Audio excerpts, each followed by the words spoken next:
The Sound of Absence at the Omnibus Theatre ticked a lot of boxes for me, on paper at least.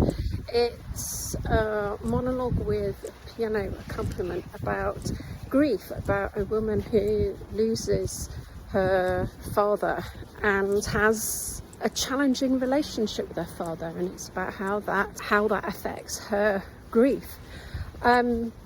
And as someone who has experienced loss of both my parents, I was very intrigued. It's performed in a very intimate space. It's a very intimate production, and it kind of almost gets there in places in terms of that connection, but there's a lot about how the performance is executed that I feel works against it. The piano backdrop can be very evocative at times, but also it can be quite intrusive and overbearing.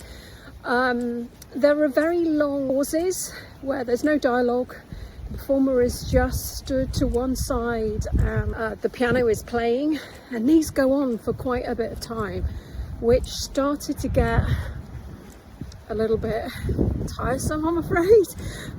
Wasn't really connecting with me, and it affects the pacing, I think, of the whole thing. And this is only 17 minutes long, and it did feel quite long. So it was a nice idea. I liked the kind of the premise of it, but I'm not sure how it was delivered was as effective as it could be. So I'm giving it 2.5 stars.